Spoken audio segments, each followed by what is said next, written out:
Avec deux sessions sur la shell, avec des commandes, disons, plus avancées, même.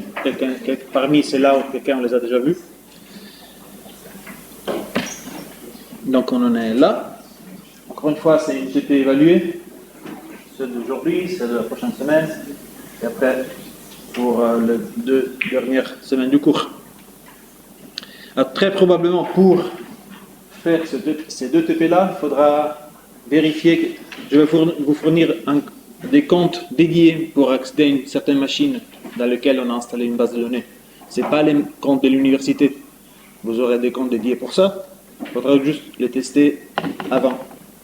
Je vais faire au milieu de cette semaine pour qu'on puisse vérifier que tout marche comme il faut. D'accord ? Je vous donnerai les instructions semaine prochaine. Les résultats pour l'évaluation écrite sont en ligne. C'est plutôt bien, peut-être un peu trop facile. Mais aussi, ça veut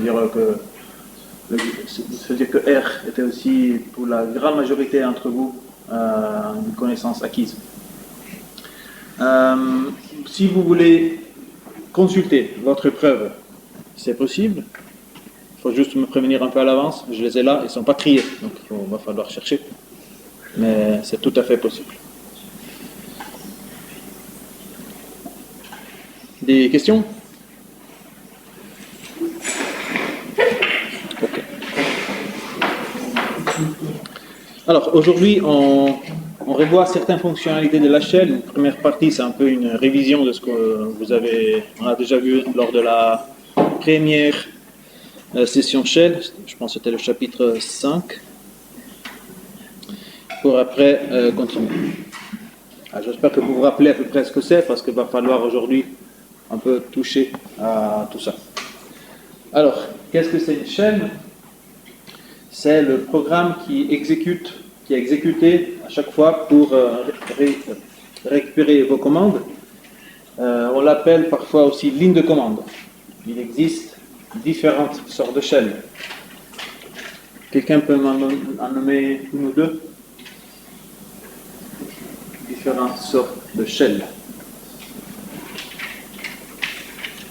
Bash, Z-shell, la shell R, il y en a plein. Lors de ces slides, on présente ce qu'on appelle le prompt du shell, c'est-à-dire là où vous allez taper la commande que vous voulez exécuter, avec à peu près une syntaxe qui ressemble à celle-là. Il y a parfois le nom de l'utilisateur, comme on voit ici, Ubuntu, suivi par le symbole arroba, suivi par quelque chose qui ressemble à une adresse internet, IP et des nombres, suivi par 2 points, suivi par le chemin actuel. Ici, on voit le symbole de tilde. C'est le symbole qui indique le home directory. Suivi par un symbole $, ou parfois c'est dièse, qui indique si vous êtes en modalité utilisateur normal ou modalité administrateur. Dans votre cas, ça va être presque toujours $. Et après, par la suite, on trouve la commande que vous êtes en train d'exécuter. C'est souvent la commande tout même, suivie par des paramètres. En particulier ici, on voit la commande ls, qui fait un listing du contenu du répertoire courant, avec L qui nous donne des détails de plus. Ça, c'est la syntaxe. Pour mieux suivre, et pour faire le TP aussi, il va falloir, encore une fois, passer par un auto. Donc, je réitère le fait qu'il faut s'assurer que vous ayez accès à ça. En principe, c'est le cas pour tout le monde, à ce point ici. Sur les machines que vous utilisez, les machines virtuelles, les comptes Noto et ailleurs, vous avez toujours accès à un système de fichiers, c'est-à-dire une arborescence dans laquelle il y a les fichiers utilisés par le système d'exploitation ou stocké par vous-même pour vos dossiers personnels, pour vos TP ou pour autre chose. Donc on se retrouve avec une sorte d'arbre. Il y a une racine, on l'appelle aussi root, elle est indiquée par le symbole slash, comme ça. Le dossier utilisateur, donc chacun d'entre vous a son propre dossier qui est sauvegardé dans le répertoire Home User et après votre username, donc Home, racine Home User. Sur les machines BSD ou Mac, c'est presque la même chose, sauf que c'est user, c'est souvent avec un U majuscule, suivi par le nom de l'utilisateur. Évidemment, l'arborescence sur Mac n'est pas exactement la même. Ça s'approche. Les noms parfois sont similaires. On retrouve TMP, on retrouve autre chose, mais pas exactement le même fichier. C'est des fichiers spécifiques au système d'exploitation.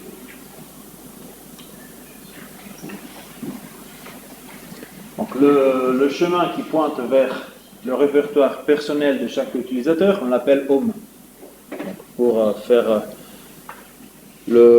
pour différencier avec racine.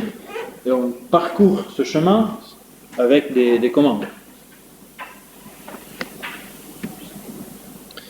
On peut dessiner des schémas absolus ou des schémas relatifs. C'est absolu si on indique un schéma en partant de la racine, ou relatif si on l'indique en partant du répertoire courant où vous êtes placé actuellement. Donc par exemple ici, on veut identifier un schéma absolu.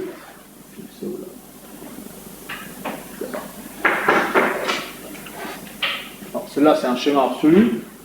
La racine Home Amdadadul destination. Donc, la racine Home Amdadadul destination. C'est un répertoire qui s'appelle dest.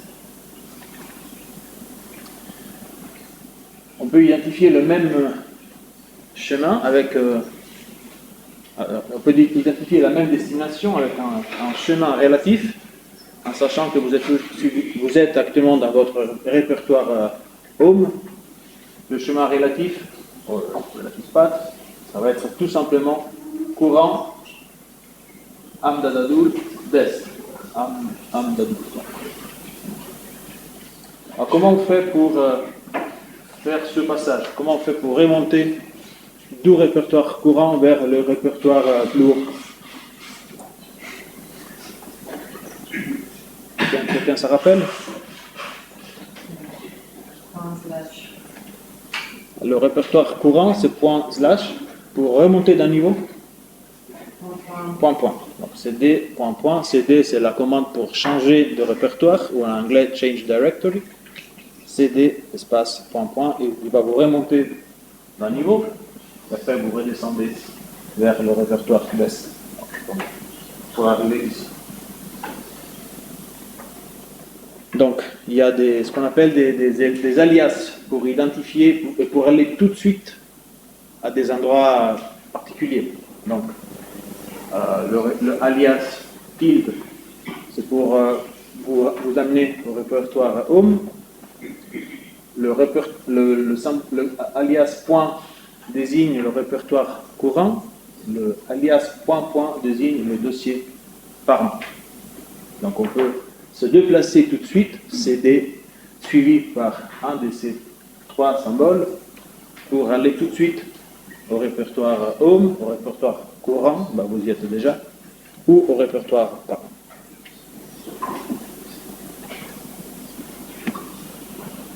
C'est clair? Évidemment, il faudrait... N'hésitez pas à essayer sur Noto, si ça marche. Peut-être faire ça aussi.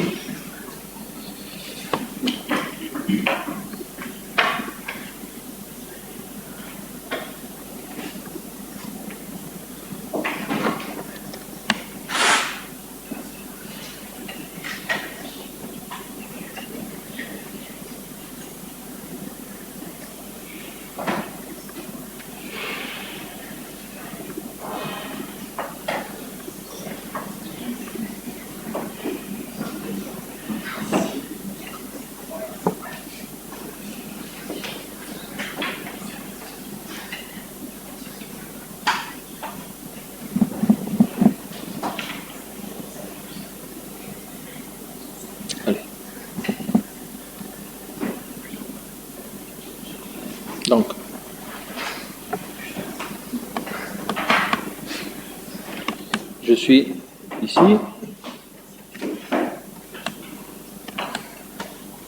Je regarde ce qu'il y a dedans. Je me déplace dans un autre répertoire ici. Pour aller au répertoire Home, on peut faire plusieurs choses. Comme ça, je me suis déplacé encore une fois. CD, tilde, j'ai changé de répertoire. Comment je sais? Je tape la commande pwd, path working directory, et on est déplacé encore une fois dans le répertoire Home. Je rentre encore une fois dans un répertoire OIS. Je peux faire CD point et je suis déplacé d'un niveau au répertoire précédent. Encore une fois, je suis toujours là. Ok? Essayez. Je vous dis d'essayer parce que les commandes qui sont utilisées dans votre shell Noto vont être utilisées dans un des deux tâches du TP évalué. Donc, il va falloir tester vraiment.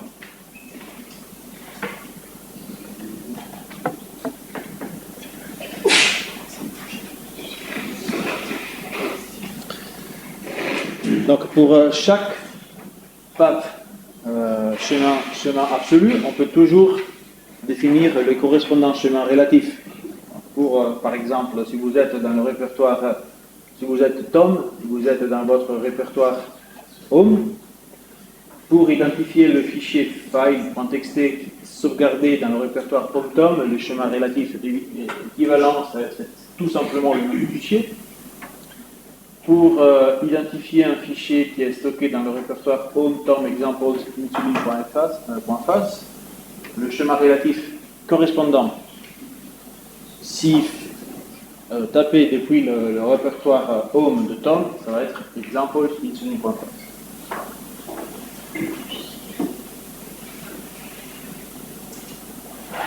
Ça, en principe, c'est des vrais fichiers que vous avez dans les exemples que vous avez récupéré quand vous avez fait le TP shell.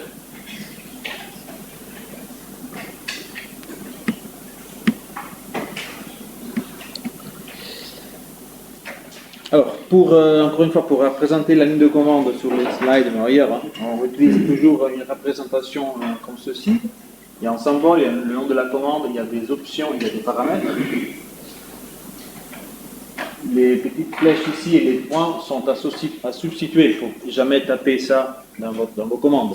D'accord? Le symbole $, non plus. En principe, c'est un symbole qui est affiché automatiquement dans le prompt et qui ne nécessite pas d'être tapé à la main. Avec ces symboles, donc les crochets, on identifie des options, des parties facultatives.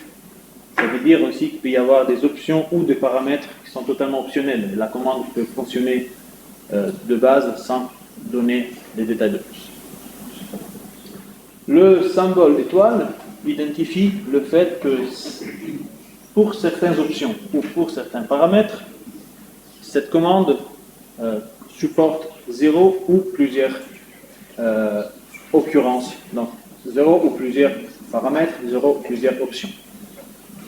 On verra par la suite, aujourd'hui, que ce symbole ici est aussi utilisé pour identifier ce qu'on appelle des expressions régulières. Il y a des commandes de base, car j'imagine aujourd'hui vous connaissez déjà, pour changer de répertoire la commande CD, pour lister le contenu d'un répertoire ls, pour afficher le dossier courant pwd, et ça sont des commandes liées à l'arborescence de votre système de fichiers. Certaines commandes supportent des options longues ou courtes. En fonction de ça, on retrouve leur description en lisant le help depuis la command line pour savoir quelle est la syntaxe supportée. Alors souvent, c'est des options courtes. On commence par le symbole moins ou un tiret tout simple, suivi par une seule lettre. Et les options longues commencent par 2 tirets suivis par un mot. Donc, par exemple, pour afficher à l'écran le help d'une commande, option longue, moins help, option courte, moins h. Même chose pour tous les autres paramètres, et pour toutes les autres options supportées par des commandes. Par exemple, on revient ici. Comment on sait quelles sont les options de ls? Donc, commande ls.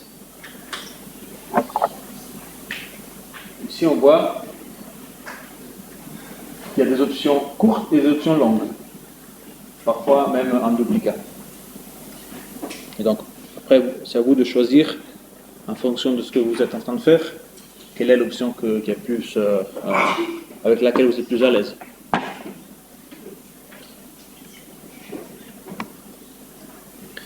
Je reviens là.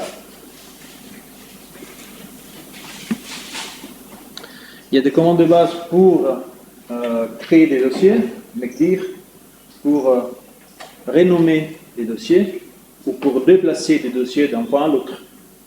Renommer un dossier ou un fichier, c'est la commande mf, mv, sur destination, et ça marche à la fois pour renommer un fichier ou un dossier, mais aussi pour déplacer un fichier dans un répertoire, ou pour déplacer un dossier d'un endroit vers un autre. Pour effacer un dossier, ou un fichier en tout cas, c'est la commande rm. Pour supprimer un dossier récursivement, ça veut dire quoi récursivement? C'est tout ce qui est à l'intérieur et ensuite. Tout à fait. Donc on efface ce répertoire et s'il y a des choses dedans, on continue jusqu'à qu'il n'y a plus rien. rm-r. Pour savoir comment une commande fonctionne, je vous ai montré ça tout à l'heure, man, le nom de la commande. Et parfois, donc on essaie d'exécuter la commande tout simple, sans paramètres. Et il nous affiche quels sont les paramètres de base. S'il y a des paramètres optionnels, s'il y a des paramètres obligatoires, il va vous donner un certain aide. Pour des raisons historiques, on pourrait dire, disons ça, il y a certaines combinations de touches, comme CTRL-C, CTRL-D, CTRL-F, CTRL-S, CTRL-Q, qui ont un effet sur l'exécution de certaines commandes. Donc, par exemple, le CTRL-C, il va interrompre l'exécution de la commande en cours. Si vous avez, par exemple, un script R qui boucle, vous ne savez pas comment sortir, CTRL-C, il va stopper l'exécution de cette exécution. Alors, si quelqu'un veut savoir, plus techniquement, il envoie un signal au process qui exécute l'interpréteur F en particulier. CTRL-D, il va fermer la shell, il va aussi sortir, il va terminer le fichier.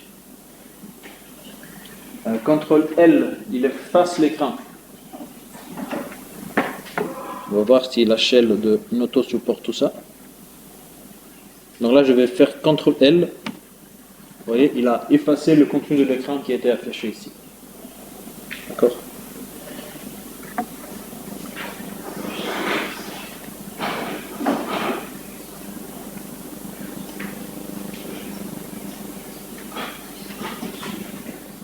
Et là, c'est majuscule ou minuscule, c'est la même chose. Hein. Vous pouvez taper les deux, ça fonctionnera. Ah, vous pouvez mettre en suspense un process, CTRL-S et CTRL-Q, il va reprendre l'exécution. D'accord? Parfois, c'est utile. Il existe plusieurs éditeurs de texte pour modifier des fichiers, disons, pour faire des modifications rapides, des fichiers pour modifier juste une ligne ou des choses comme ça. Nano est un de ces éditeurs. C'est pas mon préféré, mais c'est assez simple, ça ne demande pas une syntaxe compliquée pour éditer, pour faire des manipulations plus avancées. En principe, il est installé de base un peu partout. Il est très léger, ça s'appelle Nano pour une raison. Vous pouvez soit l'exécuter sans paramètre, et après spécifier quel est le fichier à éditer, ou passer comme paramètre le nom du fichier, en particulier le chemin du fichier qu'il va falloir éditer. Pour sortir, CTRL-X, si vous n'avez pas besoin de faire des modifications, autrement il va falloir d'abord écrire les modifications, il va vous demander où faire ces modifications, en principe sur le même fichier que vous venez d'ouvrir, ça pourrait être aussi ailleurs, pour après sortir.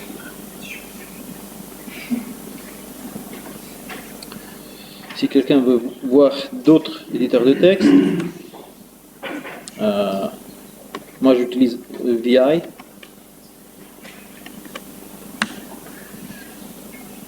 Mais ça ressemble à peu près à ça, c'est une interface similaire. Là on voit le nom du fichier qu'on est en train d'éditer, mais ça demande quelques manipulations de plus, en particulier pour sortir de l'éditeur de texte, il faut écrire les deux points ici, W pour écrire les modifications que vous avez faites, et la lettre Q pour sortir.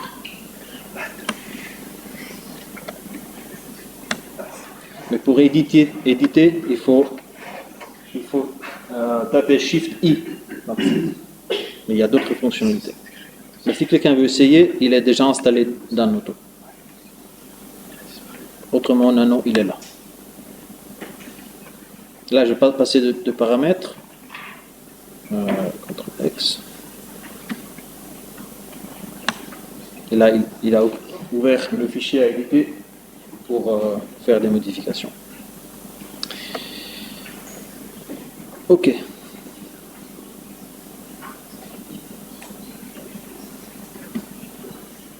Jusqu'à là, je pense que c'est juste un résumé très vite.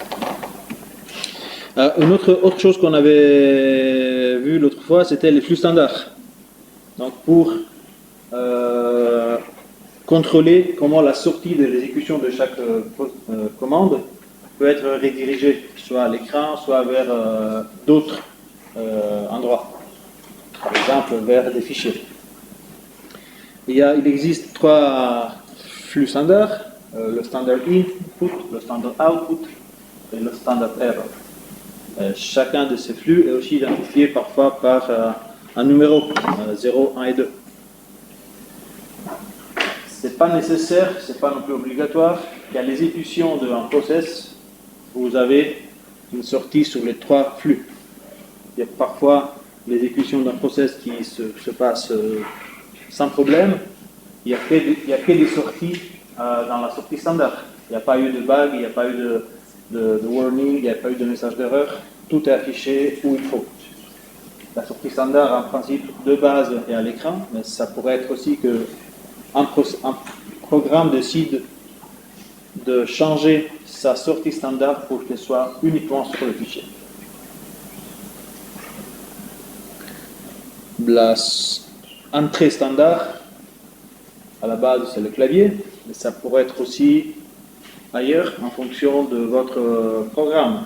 Une entrée standard, ça pourrait être aussi de lire le contenu d'un fichier pour l'envoyer comme paramètre vers un autre process. Donc ça veut dire que l'entrée standard de ce process-là va être celle qui est stockée dans un fichier. Donc on peut changer, rediriger, reprogrammer les flux pour faire certaines manipulations.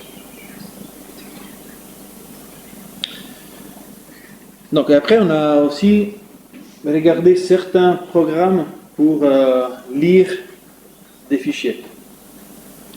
Alors, on a déjà regardé la commande cat qui sert à concaténer des fichiers.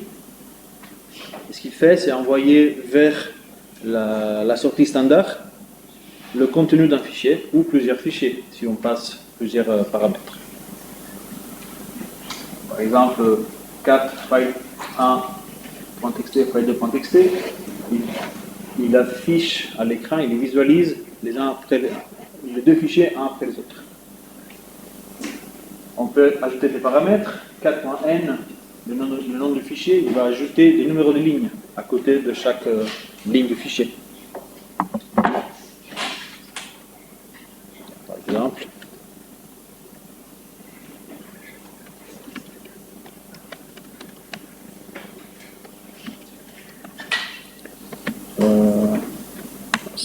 comme ça. 4, on regarde juste le contenu, moins n. Il nous donne le numéro, un numéro.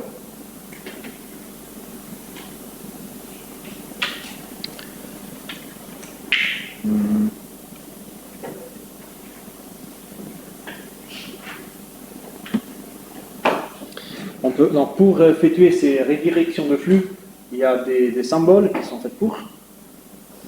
C'est le symbole de flèche vers la gauche qui redirige l'entrée standard, le symbole flèche vers la droite pour la sortie standard, double flèche vers la droite pour concaténer la sortie standard à autre chose. Ce qu'il faut se rappeler, c'est que si vous utilisez l'opérateur double flèche droite, le contenu qui est passé comme paramètre va être concaténé à ceux qui suivent. Il ne va pas remplacer le contenu. En particulier, si vous voulez concaténer plusieurs fichiers vers un autre fichier déjà existant, sans effacer le contenu déjà stocké là-dedans, ça va être l'opérateur à double flèche. Tandis que si vous voulez effacer à chaque fois le contenu d'un fichier avec celle qui vient d'ailleurs, il va falloir utiliser la redirection standard.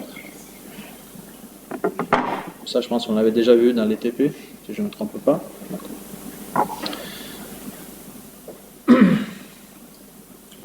On a la commande echo pour envoyer une certaine chaîne de caractères vers la sortie standard. Donc, ici, on peut le faire avec en spécifiant la chaîne de caractères entre guillemets. Donc echo une ligne, il affiche une ligne. Echo moins n, il affiche la ligne, mais sans faire un retour à la ligne. D'accord. Echo moins n, une ligne sans retour à la ligne finale. Et il est juste là, mais il ne fait pas un retour à la ligne après avoir affiché cette chaîne de caractères. Donc, du coup, après, une fois que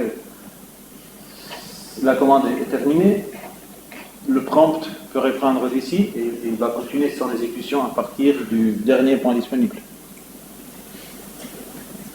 On peut aussi passer comme paramètre une chaîne de caractères sur plusieurs lignes. Donc, echo, on ouvre les guillemets, plusieurs lignes comme ça, il faut fermer les guillemets pour terminer l'exécution de la commande, et dès que vous avez terminé, il ne vous affiche pas, il vous affiche les lignes par la suite.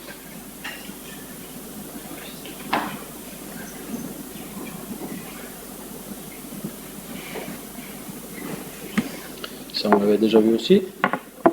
Des questions? Non. Et on termine avec ces petites révisions avec les pipes. C'est une construction disponible dans toute l'échelle pour combiner l'exécution de plusieurs commandes et les mettre en chaîne. Il y a un symbole spécial pour faire ça, c'est le symbole de barre verticale, qu'on appelle pipe, et qui sert à représenter cette pipeline d'exécution. L'exécution d'une première commande est passée, la sortie de la première commande est passée comme standard input à la deuxième commande, et comme ça par la suite. Si on n'avait pas à disposition ces pipes, il faudrait toujours passer par des fichiers temporaires. On fait une première commande, on sauvegarde le résultat quelque part, on exécute la deuxième commande sur les fichiers temporaires produits par la première commande, et comme ça par la suite, ce qui est assez embêtant.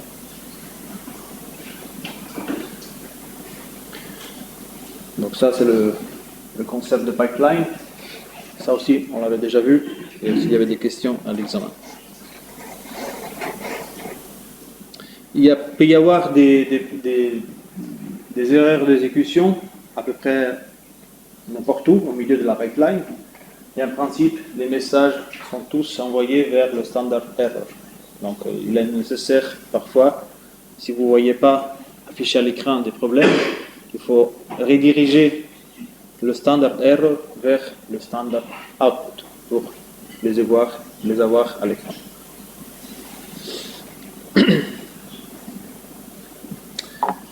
Qu'est-ce qu'on peut faire avec tout ça? un exemple ici, on utilise une pipeline pour extraire des éléments depuis un fichier texte. Alors, ici, on utilise la commande head-n200 dictionnaire pour lire les 200 premières lignes dans un fichier. Le résultat, il est envoyé vers la commande tail-n100 pour extraire les 100 dernières lignes produites par la commande précédente. Et le résultat, il est redirigé avec le symbole de redirection vers un fichier, un nouveau fichier. On l'appelle DICO 100-200 parce qu'évidemment, le résultat de cette pipeline est d'extraire toutes les lignes entre la ligne 100 et la ligne 200 qui a été écrite originellement dans le fichier dictionnaire.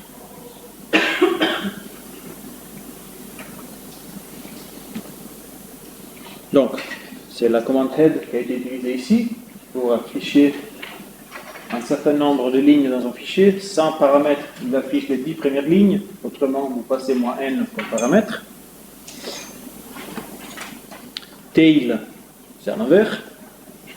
Il va afficher les 50 dernières lignes. Je ne sais pas si tail sans paramètre, je ne sais pas combien de lignes il affiche. Vérifiez. Peut-être les 10 dernières lignes. Et donc, pour les mettre en pipe, par exemple, regardez ce qu'il y a dans le fichier file.txt, faire du processing ici, mais afficher que les 10 dernières lignes depuis cette exécution.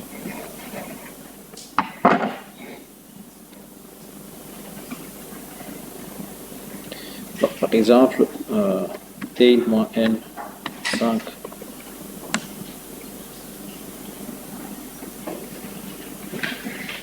Donc on est d'accord que les 5 dernières lignes du fichier nails.txt étaient effectivement celles-là. On pourrait aussi le faire sur la sortie de la commande précédente, c'est-à-dire comme ça. Tail-n5. Donc ici on a mis en pipe l'exécution de 4 avec tail-n. Donc on retrouvera en principe cette ligne, cette ligne, cette ligne, cette ligne et cette ligne ici.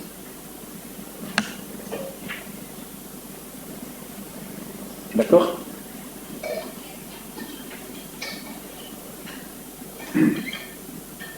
Ok.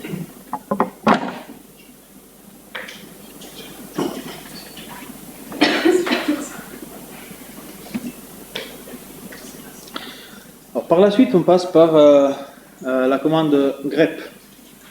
C'est une commande qui nous permet de chercher des lignes dans un fichier qui contiennent certaines expressions dans un ou plusieurs fichiers. On cherche l'occurrence d'un mot dans un fichier, on veut voir où est la ligne.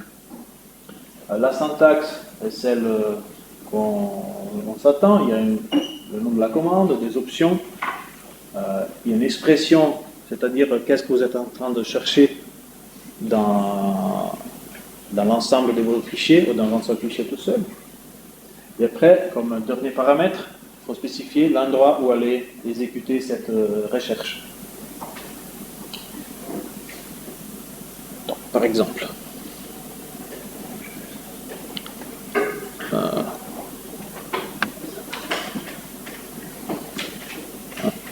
attendez. Par exemple, on revient toujours ici. Grep. Qu'est-ce qu'il y avait dans? Attends. Grep. Oui. Donc, par exemple, ce qu'on a fait ici, c'est chercher le mot Wayne dans le fichier names.txt. Je lui dis oui, effectivement, il y a une ligne qui match cette expression, donc qui correspond. J'ai trouvé l'occurrence de ce mot dans ce fichier et il nous affiche la ligne complète. Alors, la plupart des cas, ce que vous allez faire, c'est plutôt savoir où cette occurrence est dans le fichier, parce que comme ça, sinon, c'est pas très utile. Alors, il faut ajouter le paramètre -n. Et là, on sait qu'à la ligne 11, on a l'occurrence de cette expression dans le fichier spécifié.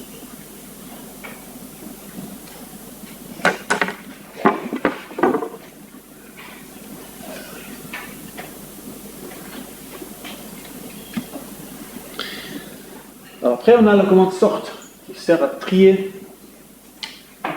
un fichier, les lignes dans un fichier en ordre alphabétique, si on ne spécifie pas autre chose. La syntaxe est très simple. Sort le nom du fichier à trier. On peut aussi trier, disons numériquement plutôt qu'un tri alphabétique, si la ligne commence par un numéro. Alors pour le faire, il faut spécifier sort -nr, non, pardon, sans -n, il va se faire en sorte numérique. Et -r, il y a d'autres. Évidemment, sort, il y a plein d'options, c'est une commande qui est très utilisée. Et donc, il y a plein d'options. Parmi celles-là, -r, il va vous montrer le tri à l'envers, plutôt que dans ordre décroissant. On va voir ce qu'on peut faire ici. On revient là.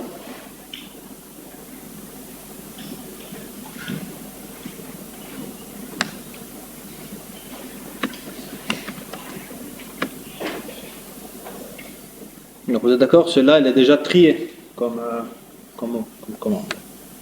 Donc en principe on a la même sortie.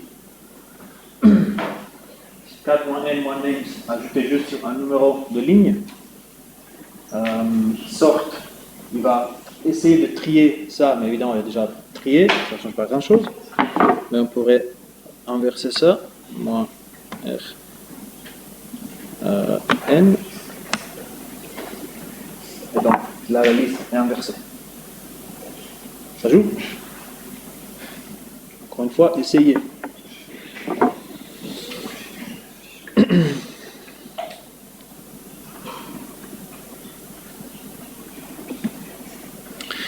Alors, et enfin, on a la commande unique qui va regrouper les lignes identiques.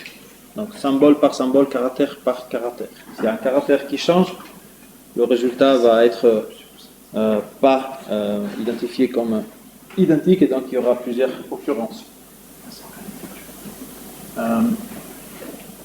On peut aussi regrouper les lignes identiques et compter les occurrences. Et pour le faire, il faut spécifier le paramètre -c.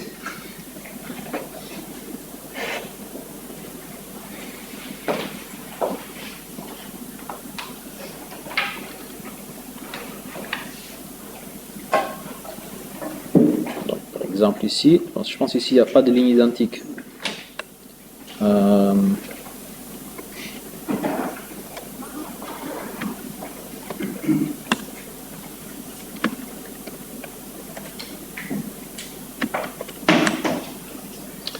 Alors, je ne sais pas.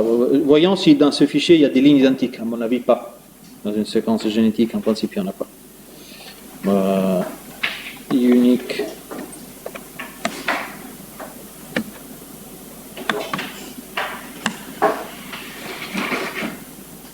Donc, comme vous voyez ici, le résultat, c'est qu'il nous dit pour chaque ligne le nombre d'occurrences. Comme vous voyez, c'est toujours 1. Donc, on retrouve des lignes uniques. Pour voir s'il y a, comme le résultat est trié, s'il y a des duplicats qui sont tout en haut de ce fichier. Donc, on pourrait envoyer ça en pipe. On l'a pas. Donc, effectivement, toutes les lignes sont uniques ici. Où est-ce que j'ai des duplicats? Je ne sais plus.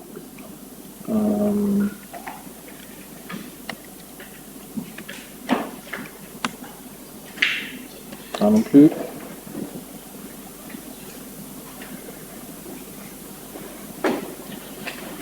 Ah ben, je ne sais plus.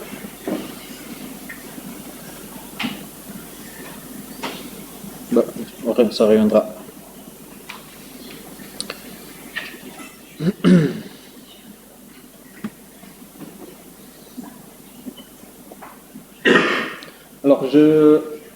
Si vous ne l'avez pas fait quand on a fait le TP sur l'échelle, il y avait un exercice qui vous demandait de explorer le contenu de le répertoire, par exemple l'auteur, et de faire le top 10 des mots français les plus fréquents. Je vais mettre en ligne plus tard, cet après-midi, la solution. Ça peut être utile aussi pour l'exécution des TP par la suite. Mais si vous l'avez déjà faite, c'est bien. Quelqu'un l'avait déjà complété?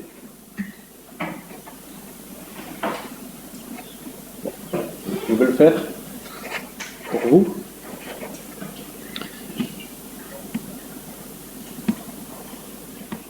Et je pense qu'avec ça, on peut faire 5 minutes de pause. Ouais. 5 minutes. Donc on reprend à 22, 23. D'accord.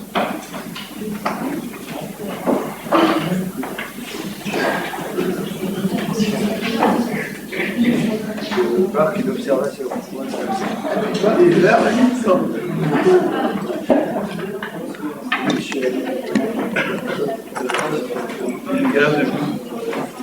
Moi j'ai un peu commencé de folie.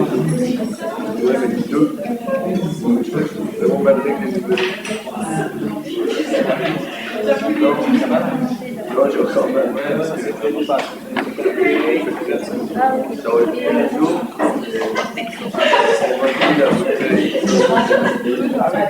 J'ai pas d'entraînement. Ouais, mais ça. Je peux faire. Mais après ça allait. J'avais un peu mal au pied. Vers la fin de la journée. Je vais dormir, mais dans ma tête, ouais, j'ai forcé un peu. Et à midi, je fais ma pause, je vais en marcher.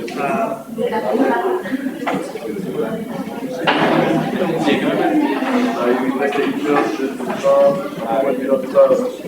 Ouais,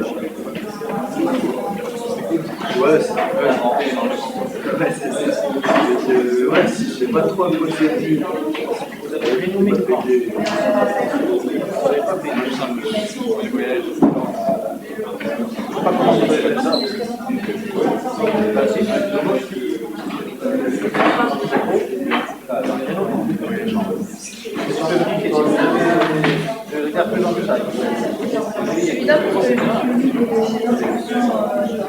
Ouais, mais un peu trop. Non, c'est quelque chose qui est bizarre. Je peux vous montrer comment c'est.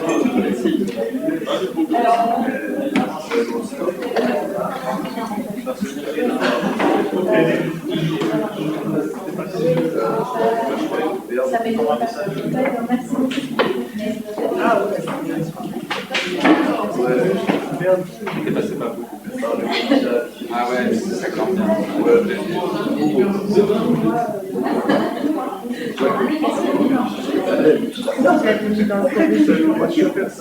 Enfin, j'avais mis exactement les mêmes mots. C'est pour ça que ça m'a fait la livre.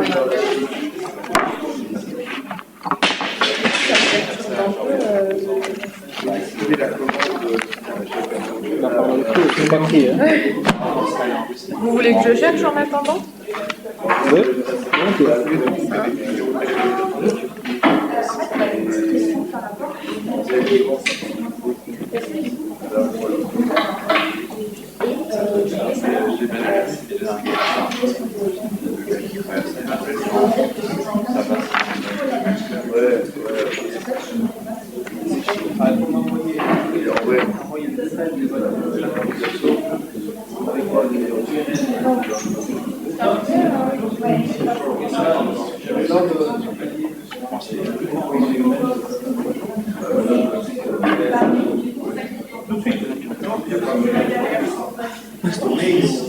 Cette fois le tour de la Suisse. Ah ouais, c'est ce que je me suis dit.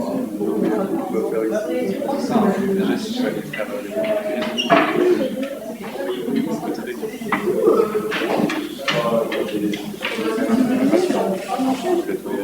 ça fait 3 ans que je Parce que vraiment, en me rappelant ce que j'avais mis de tête, pourquoi est-ce que c'était... Attendez, hein. Il y a bien des fixations pour les manuels. En 86, ils tiennent longtemps en Égypte, il y a le après, voilà, attendez, le truc est moderne, je ne serais pas là pour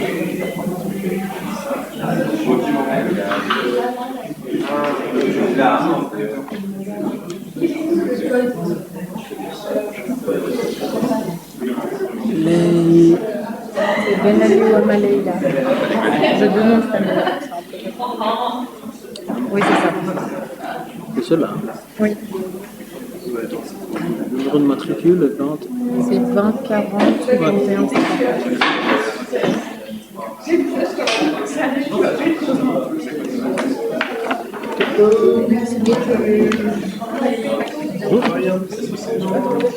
Votre nom? Mon nom de famille. Nom complet, comme ça je peux retrouver. Ok. Peto. Mas. Il a Mas. Après, K-P-E-T-O.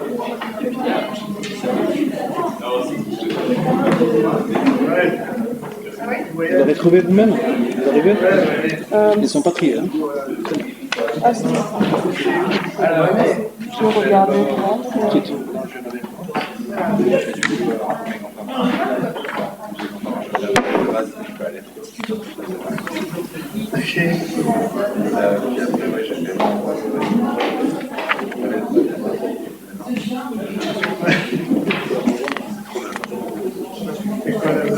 Franchement, j'avais regardé au c'est mécanique.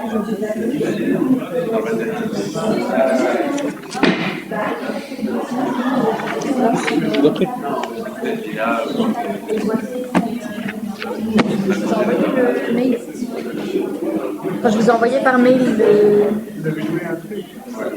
Ouais. le lien. Les trois? Oui, normalement, les trois, on a envoyé. ouais, en vrai, on a fait se balader, j'ai voulu les faire monter un peu, on va rester sur la route. Bah, après, suite, du coup, ça allait vite. Mais le président, c'était bon.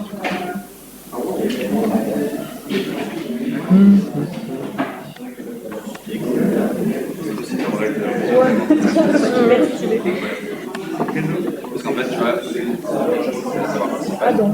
tu vois, par exemple, sur la grille, ouais, sur la grille. Voilà. Et là, Alors,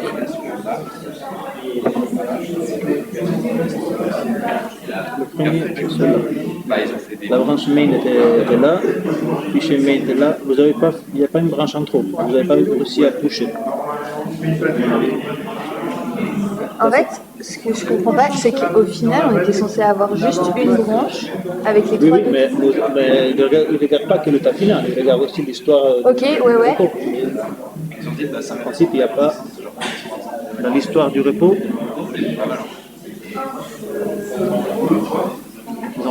l'état peut-être à la fin est correct, mais est-ce qu'il y a eu une branche ou pas?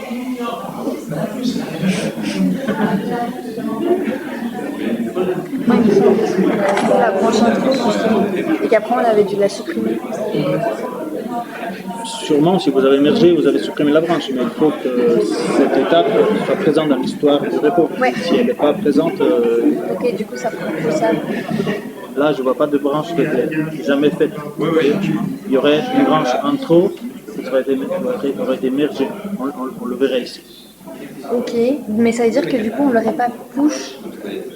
Probablement, vous n'avez pas réussi à pusher. À mon avis, c'est ça. Ok.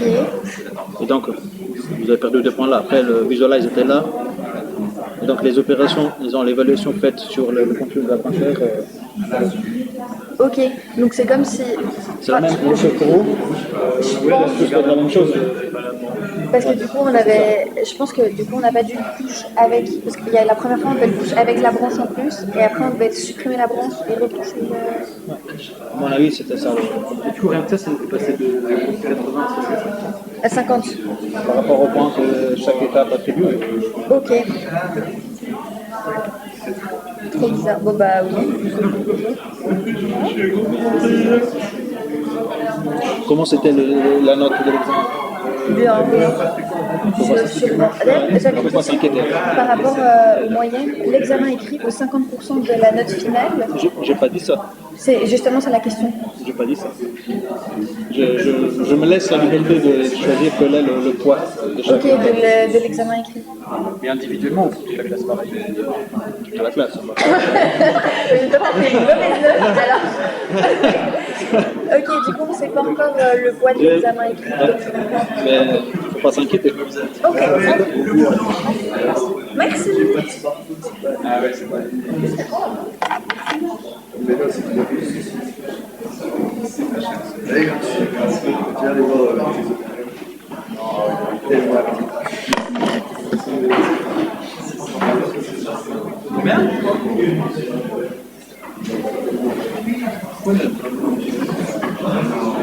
Ouais, tranquille.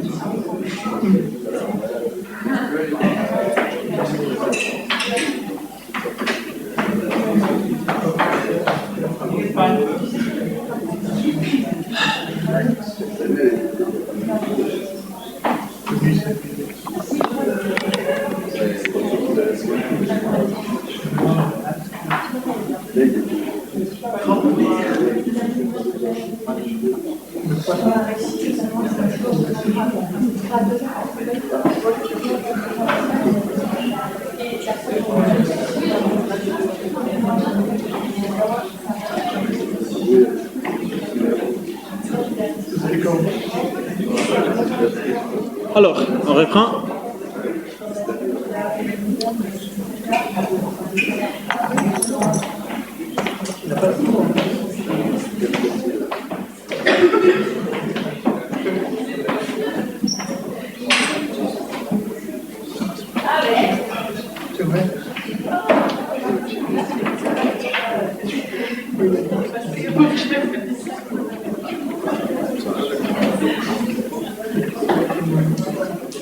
Donc, alors, la shell est aussi un langage de programmation complet. C'est-à-dire, il y a un support pour manipuler des variables, pour faire des boucles, pour tester des conditions, comme vous avez fait avec R ou Python. Par contre, c'est un langage de programmation assez spécialisé. C'est un langage pour exécuter d'autres applications. Ce n'est pas un langage lui-même. Même si certains se sont amusés à implémenter tout et n'importe quoi en Bash, à la base, c'est un langage fait pour exécuter d'autres applications.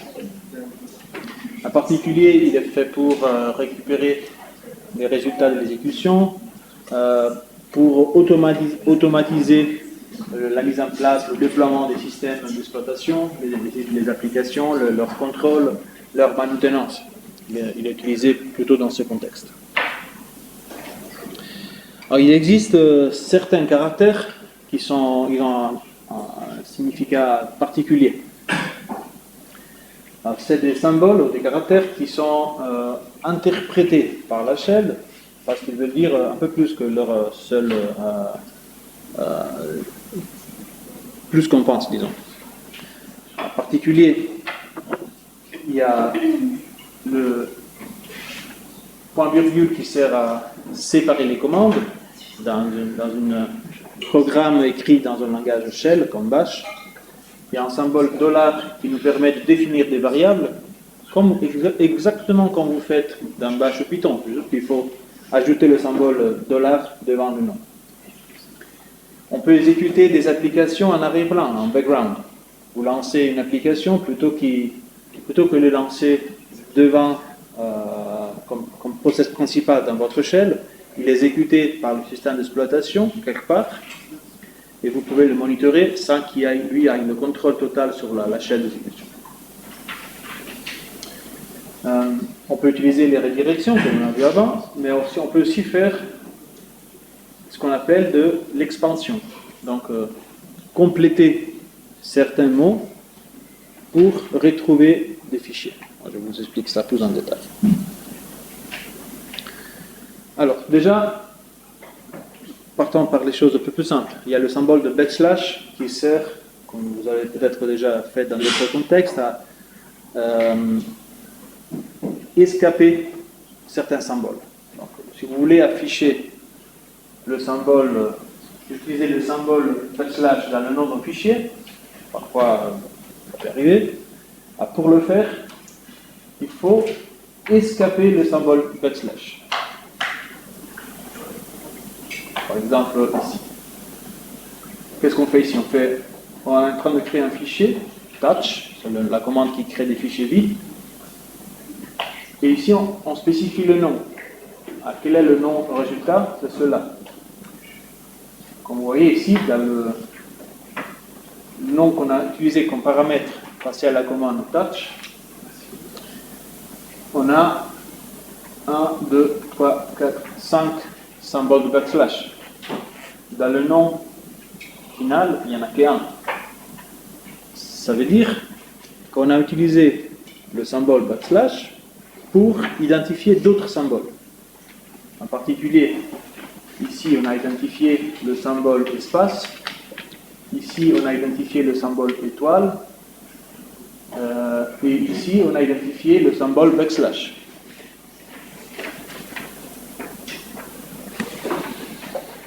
Il y a d'autres aussi moyens d'utiliser le symbole backslash.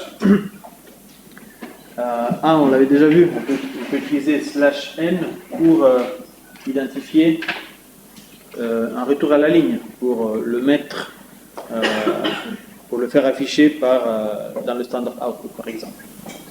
On peut utiliser /t pour faire une tabulation, donc le symbole de tab que vous avez sur votre clavier. Et donc quand on fait ça, quand on utilise cette syntaxe, donc le symbole de backslash suivi par quelque chose d'autre, on dit qu'on est en train d'échapper un caractère.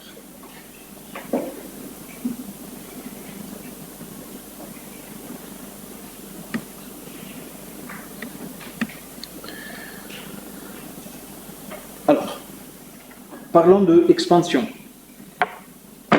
ou shell expansion. Supposons d'avoir un dossier avec ces fichiers écrits ici, abc.txt, abc.csv, dev.txt. Si vous tapez dans votre shell .txt, la shell va automatiquement s'occuper de tous les fichiers qui terminent avec .txt. Si vous tapez AB étoile, la shell va automatiquement s'occuper des fichiers qui commencent avec le caractère A, le caractère B, suivi par n'importe quoi. Et donc, ça veut dire que la shell a transformé le symbole étoile en autre chose. En particulier, il a fait une expansion de variables. Alors, il y a plusieurs symboles pour guider cette expansion. La première, c'est celle étoile, qui est aussi appelée wildcard, qui sert à remplacer un ou plusieurs caractères. Par exemple, ici, on demande à la commande rm d'effacer étoile / étoile.txt. Qu'est-ce que cette commande va faire? Il va regarder dans tous les répertoires. Ça, c'est un schéma relatif, si vous voulez, spécifié avec un symbole de wildcard. Et donc, on demande à la commande rm de regarder dans tous les sous-répertoires à partir du dossier courant, aller chercher tous les fichiers avec n'importe quel nom mais qui se termine avec .txt et les effacer. On pourrait, là si vous voulez c'est assez brutal, on efface tout. On pourrait s'occuper de restreindre un peu le range de fichiers qu'on veut effacer.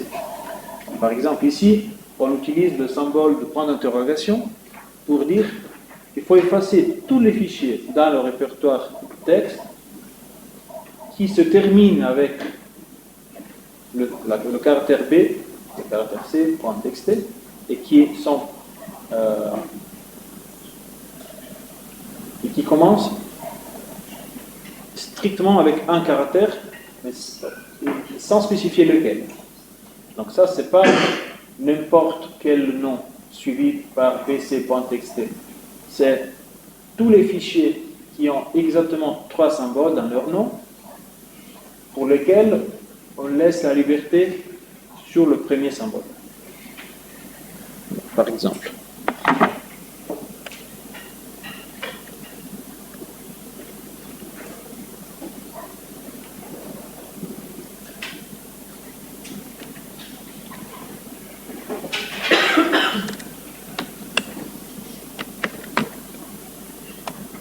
Par exemple, ici, on demande de lister tous les fichiers qui se terminent avec ls.txt.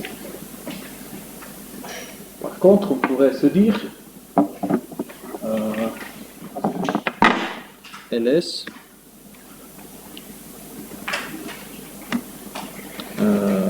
par exemple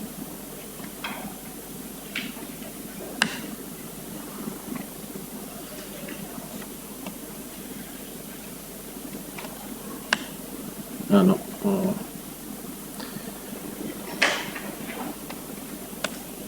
ça marche pas.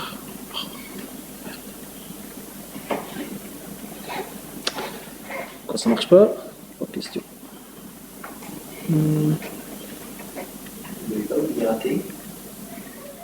Non, là le problème c'est sur le symbole, je crois.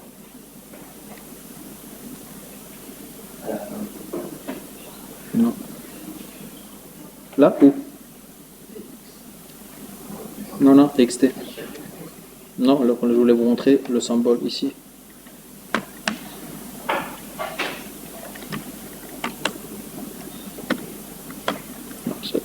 Ok.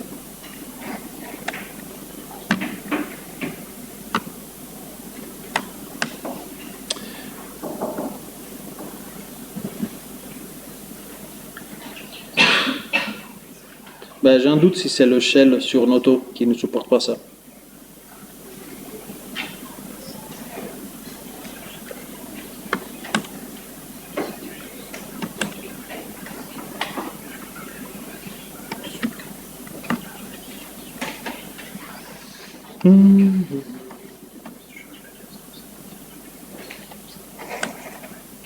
Non.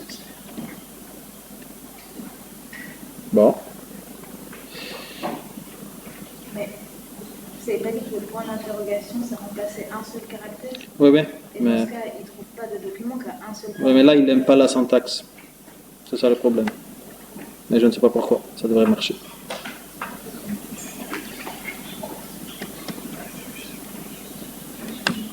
Oui, là, il n'aime pas. Le fichier est là. Ouais, bon, mettez ça de côté, parce que en principe, ça devrait marcher.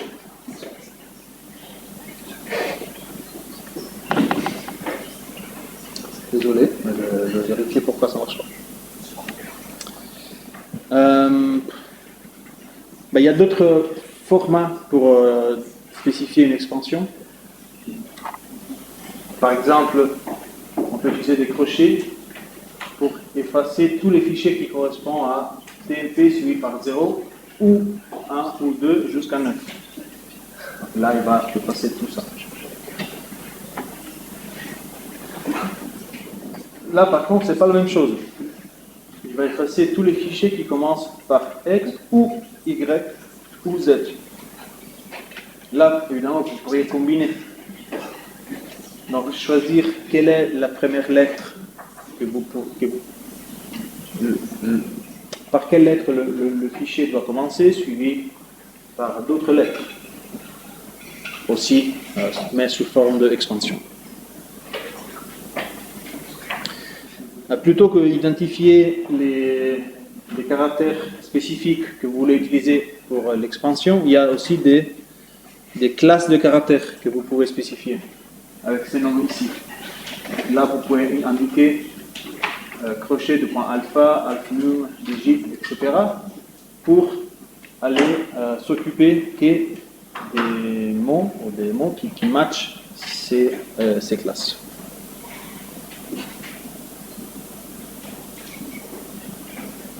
Donc, sur la droite, vous voyez comment ces classes vont être étendues par la chaîne. Par exemple, le symbole, la classe APER va s'occuper de tous les symboles qui sont écrits en upperscale.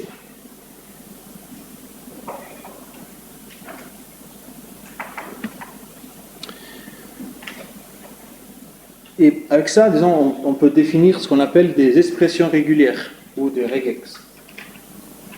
En gros, c'est un ensemble de règles faites par ces classes d'expansion qui nous permettent d'identifier un certain nombre de lignes qui matchent ces critères. Par exemple, ici, on voit une première expression régulière qui nous dit qu'on s'intéresse dans un premier temps à tous les caractères de A à Z, suivis par tous les caractères de A à Z en majuscule, en minuscule,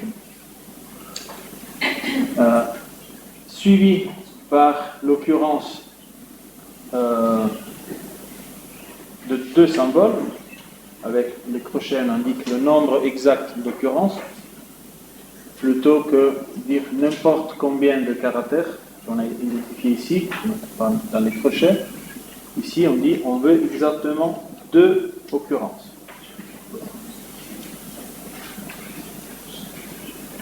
Et après, ça doit être suivi par un nombre, un digit de 0 à 9. Ça aussi, c'était une des classes d'expansion. Suivi, encore une fois, par 3 occurrences du pattern précédent, donc 3 digits.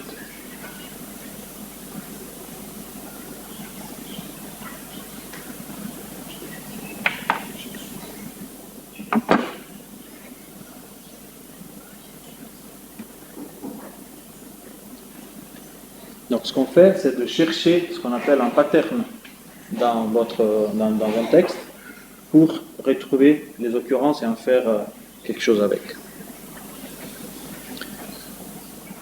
Une fois que vous avez trouvé ces occurrences, souvent on doit faire des substitutions, changer un caractère avec autre chose, faire des opérations mathématiques, multiplier toutes les occurrences d'un nombre avec autre chose, pour corriger une mesure, par exemple.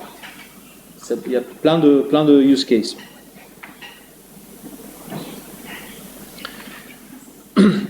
Dans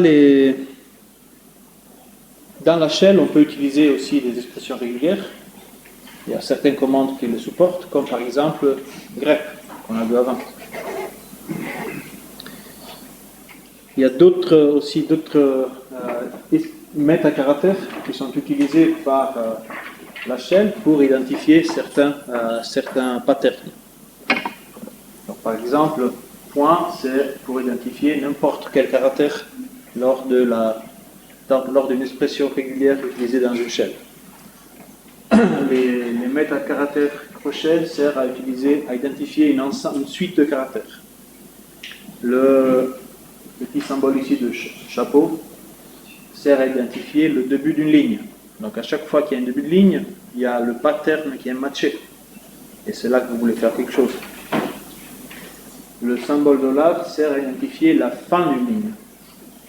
Donc, là, vous voyez déjà que le symbole $, peut être utilisé à partir de différents contextes, avec différentes modalités. C'était à la fois pour définir une variable, mais aussi pour définir la fin d'une ligne. On peut aussi définir des sous-expressions, comme en mathématiques. Vous avez une expression, vous faites une sous-expression, vous faites une sous-expression, et après le résultat est envoyé à l'expression par.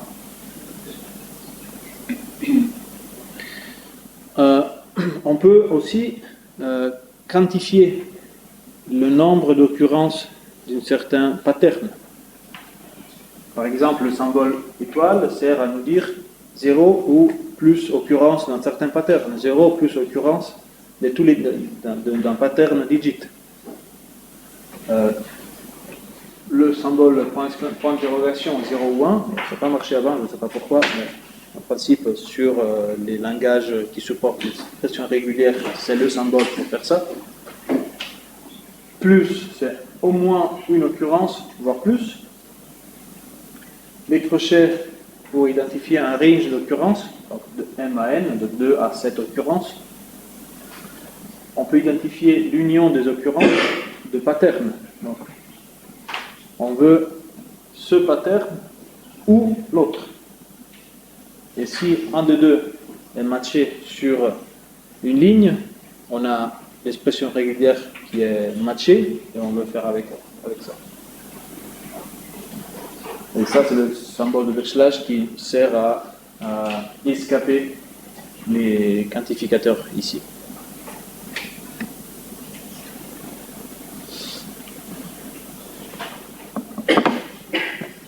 Donc, pour les ensembles de caractères ou les suites, on peut avoir des ensembles simples. Donc, par exemple, ici, on veut identifier A ou B ou C. Si on peut identifier des ranges avec le tiré entre les deux, donc par exemple ici on identifie n'importe quelle lettre minuscule, n'importe quelle lettre majuscule, n'importe quel chiffre, et on peut combiner. On peut se dire, on est intéressé à un pattern qui commence par n'importe quelle lettre minuscule, suivi par n'importe quelle lettre majuscule, et suivi par le symbole 3 et 6.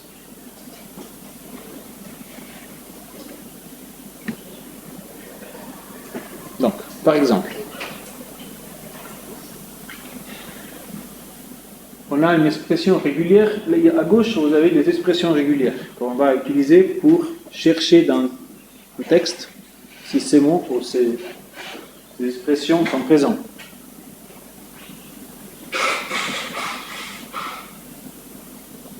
Celle-là est simple. On a une expression régulière.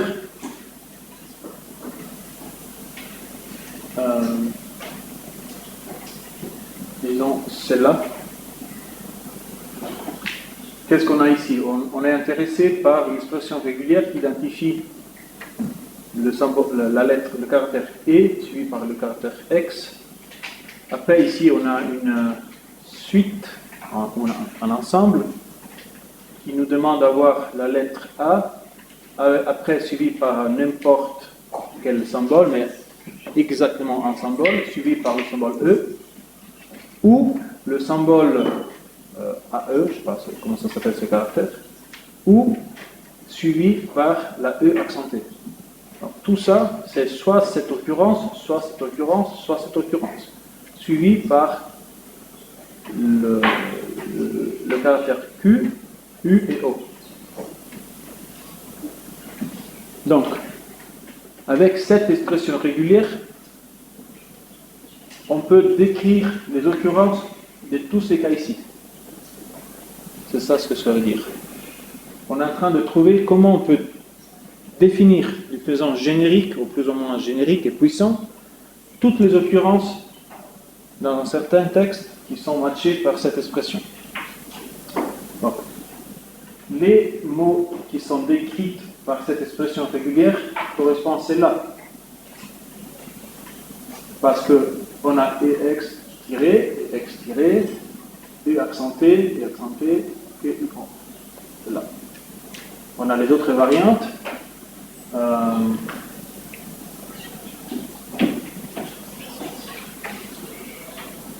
Par exemple, celle-là, le symbole AE ici,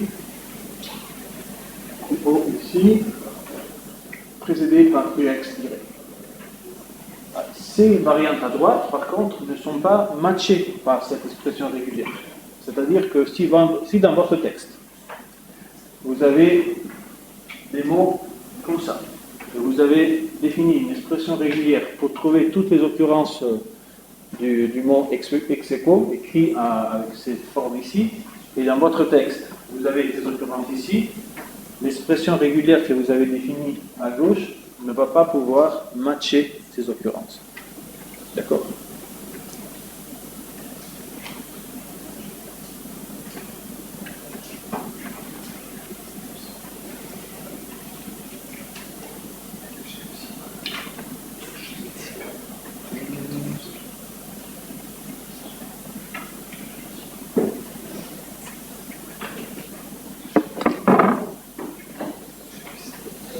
J'ai juste une question, je ne comprends pas bien sur l'exemple dont vous parliez avant. Est-ce que ça signifie A point d'interrogation enfin, comment est-ce que dit Cela Ouais. C'est exactement un symbole. Il doit être A ou E. Non, ça peut être n'importe quel symbole, mais exactement un symbole. Non, A ou E. Attendez. Non, c'est A suivi par n'importe quel symbole, suivi par la lettre E. Ok?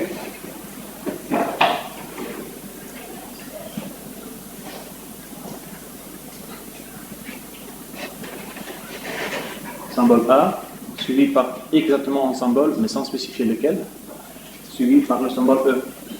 Ah, soit ça, soit ça, soit ça.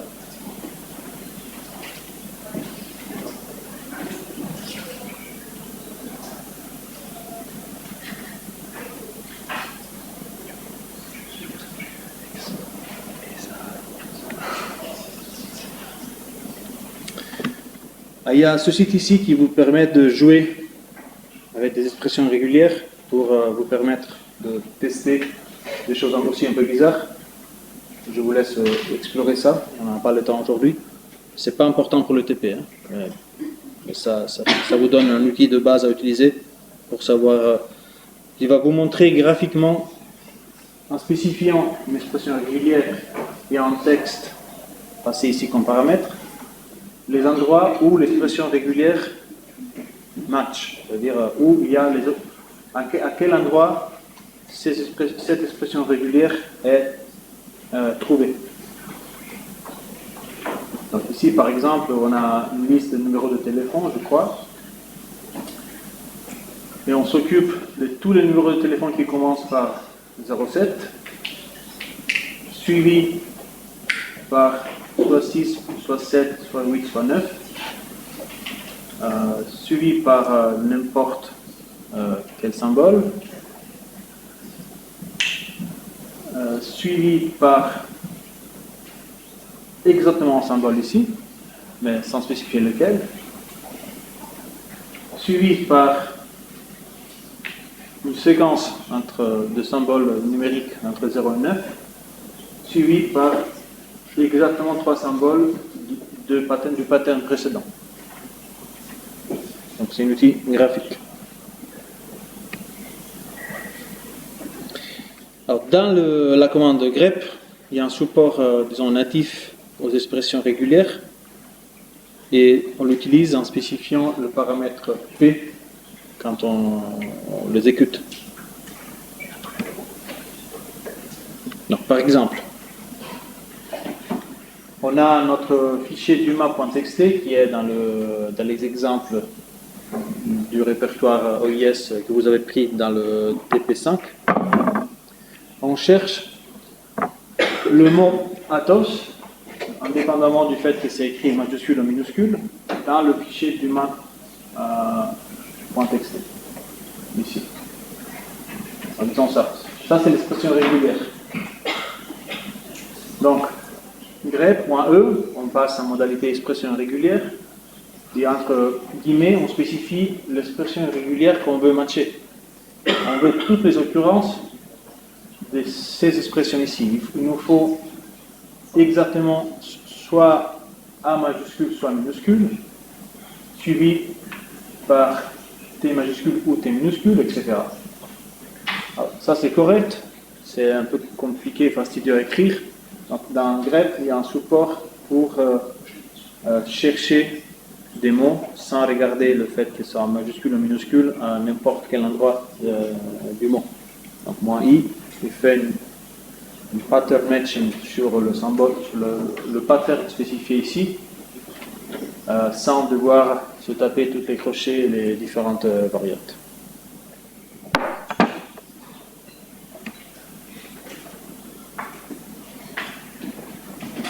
Bon, par exemple, on cherche une ligne qui contienne une séquence spécifique dans l'insuline. La séquence doit commencer par GA ou KATA. suivi de n'importe quel caractère et se termine par TATA ou TTTA. Ça, je vais la copier ici.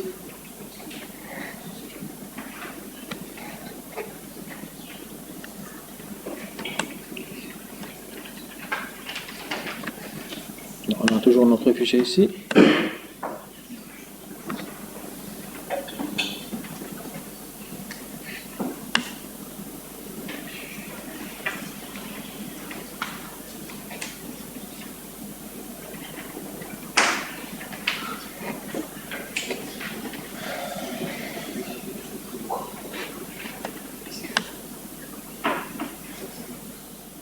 Ça, c'est les occurrences qu'on retrouve de cette expression régulière dans le fichier insuline.fs. Donc, toutes les séquences dans lesquelles on retrouve cela, suivi par T, T, TA ou TATA.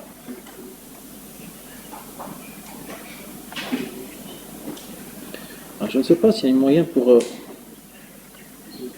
mettre en évidence le résultat. En principe, il y avait.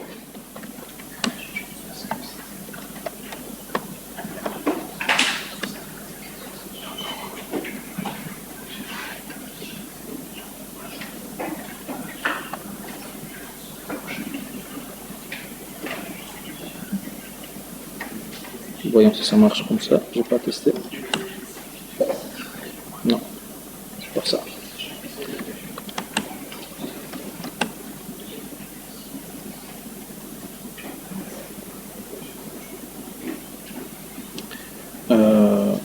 Color.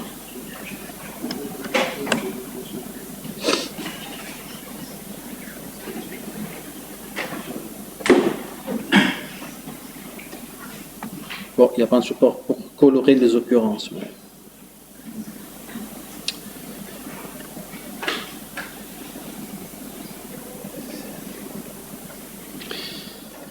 Donc, pour revenir à ça, dans le grep, on a plusieurs options qui nous servent à l'utiliser plus facilement que dans d'autres cas. Moins I pour qu'il soit sensible au fait que ce soit majuscule, le pattern soit majuscule ou minuscule. Récursif pour faire des recherches dans le dossier et sur tous les sous-dossiers. Moins V, il renvoie toutes les lignes qui ne correspondent pas au pattern, tous les autres. Moins A et moins B, il va vous afficher tous les résultats après ou avant que l'expression régulière soit matchée. Le nombre de lignes qui matchent après ou avant.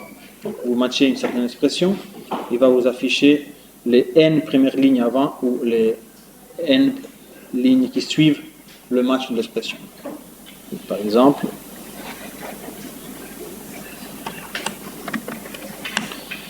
supposons qu'on a grep Watson. Alors on voit ici, mais nous on veut savoir qu'est-ce qu'il y a après ou avant Watson. Grep moins A 2. Non, ça c'est after, pardon. Donc, after and before. On affiche là où l'expression a matché, les deux premières lignes ou les deux lignes avant.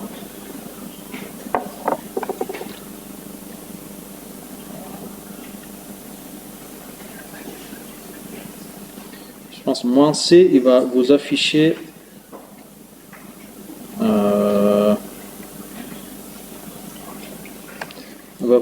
combien de fois le pattern a été matché. 1. Il va compter les occurrences. Là, on avait une grep Watson, il y avait une occurrence, c'est celle-là, et moins C, il va faire un compte. En gros, ça revient à faire WC moins L sur le résultat du grep.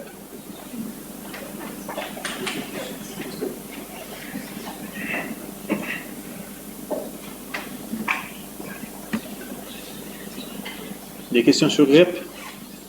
Le mieux, c'est de tester des commandes, essayer de faire des choses bizarres, et quand vous ne trouvez pas comment faire, souvent il y a une expression régulière qui va vous aider pour sortir ce que vous attendez.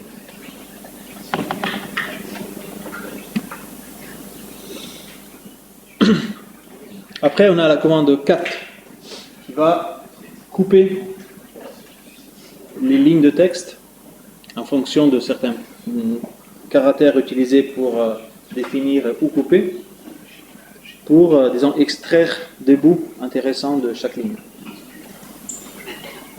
Il peut découper un fichier ou une ligne sur la base d'un nombre de bytes, un nombre de caractères et aussi un nombre de mots. Alors, la découpe par champ, c'est la découpe plus utilisée, parce qu'on spécifie en gros quel est le symbole à utiliser pour découper, une sorte de caractère qui délimite où couper, et après on va extraire à les positions qu'on veut. Par exemple ici, j'utilise la commande 4, l'option -d suivie par des guillemets simples nous permet d'identifier quel est le symbole de délimitation entre les différents morceaux de notre ligne. Ici, c'est le symbole espace. Et après, on se dit, ok, on veut extraire. Une fois que 4 a découpé, il faut extraire, ou conserver, si vous voulez, ce qui va être affiché à l'écran, les champs de 1 à 3. Et toutes les autres, en fonction de comment la ligne a été découpée, vont être jetées à la poubelle. Donc, par exemple, il y a un exemple ici.